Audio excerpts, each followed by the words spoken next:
A prominent cardinal, respected throughout the Curia, has finally broken his silence on the traditional Mass. His words have caused a stir, and not by chance. They suggest that this issue, far from closed, could become one of the sensitive issues of Leo XIV's pontificate. This isn't just a personal opinion, it's a strong signal, and those who can read between the lines will immediately understand that there's much more at stake here. The rest, find out by watching until the end. In many dioceses, especially in the United States and Europe, recent weeks have brought new closures, forced travel, and strict restrictions on the celebration of traditional Mass. Communities devoted to the ancient rite have been forced to abandon parish churches, moving to adjacent oratories or, where possible, private spaces. In some cases, Mass has been completely banned.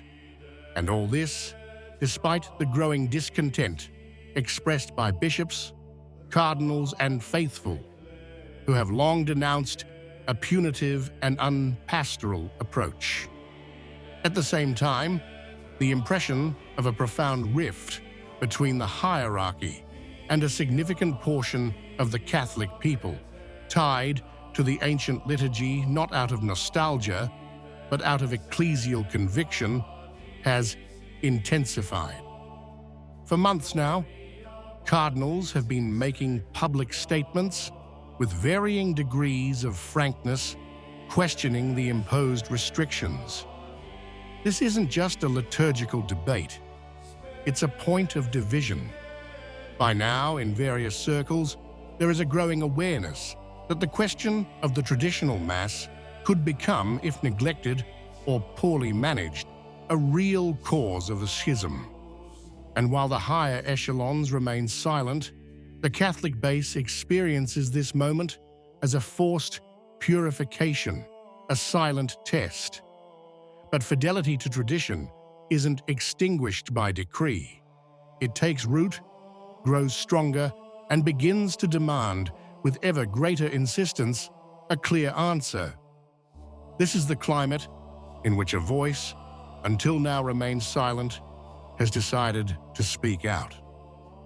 Breaking the silence, with the weight of his history and the sobriety typical of curial diplomacy, was Cardinal Koch, a figure far from marginal. 75 years old, prefect of the dicastery for promoting Christian unity for over a decade, direct heir of the line of Benedict XVI, and one of the longest-serving members of the Vatican Curia. Not one of the usual polemical prelates, but a man of government, respected even in progressive circles for his intellectual seriousness. And that's precisely why his words carried particular weight. In an interview with the Austrian website cath.net, Koch spoke frankly.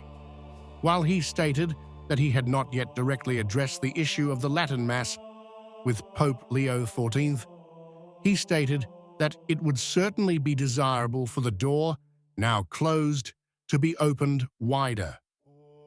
A clear, unambiguous message addressed precisely to the place where the fate of the traditional liturgy is being decided today.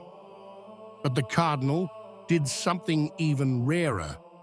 He openly recognized the value of Benedict XVI's gesture, underlining that something that has been practiced for centuries cannot simply be prohibited. It's a phrase that, in itself, is enough to dismantle the entire framework upon which the current restrictions rest. It's not a direct challenge, but it's a surgical, precise strike, giving voice to what many think, but few dare to say. Yet, with the caution of a veteran, Koch immediately added, "I don't want to raise false hopes," a phrase that may sound like a deterrent, but which actually amplifies the seriousness of the problem. When a cardinal of his caliber speaks of not deluding, it means he knows how real and widespread hopes are, and also how devastating the disappointment could be if Rome continues to ignore them. Cardinal Koch's statement is not an isolated one, but the final step in a coherent journey. In the past, though, without any dramatic gestures, he had expressed positions that revealed a certain dissatisfaction with post-conciliar liturgical developments. During the early years of Benedict XVI's pontificate, Koch was part of the small group of prelates involved in the discussions that led to the liberalization of the traditional Mass. He was present in June 2007, a few days before the promulgation of Summorum Pontificum, when key figures such as then Archbishop Raymond Burke, Cardinal Camillo Ruini, and Cardinal Sean O'Malley gathered in Rome. These were not chance meetings. A historic change was being prepared, and Koch was there. However, his position was never rigid. In an interview in 2020, he envisioned a future reconciliation between the ordinary and extraordinary forms of the Roman Rite, a prospect that left many supporters of the traditional Mass perplexed, fearing that a sort of liturgical hybridization was being sought.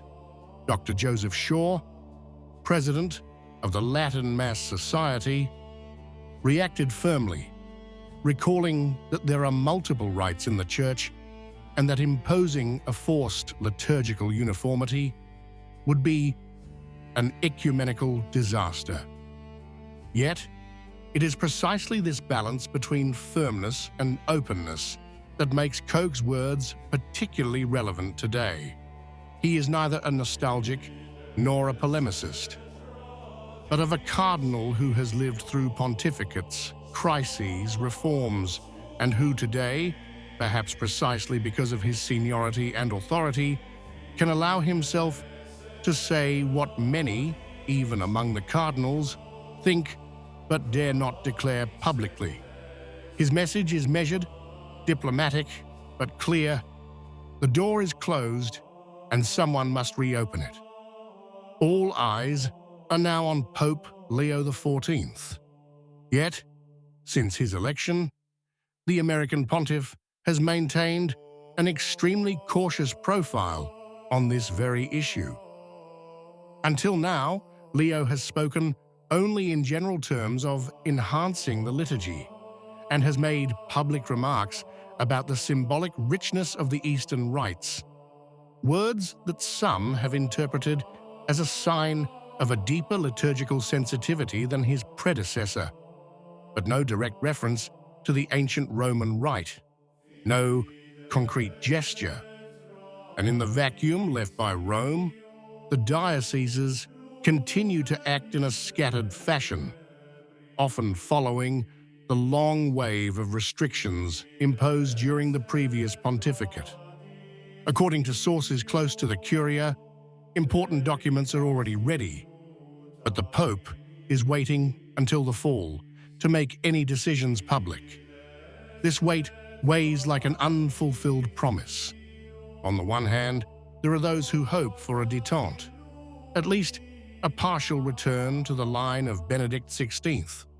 On the other, there are those who fear that the silence will translate into continuity or worse, new ambiguities. Meanwhile, Koch's speech takes on a specific function. It's not just an analysis or a recollection, but a direct invitation to the Pope, delivered in a curial language that doesn't shout, but rather makes an impact. It's as if he was saying, "Holy Father, there are many expectations and time is running out." What do you think? If you liked the video, comment, "Amen." God bless you.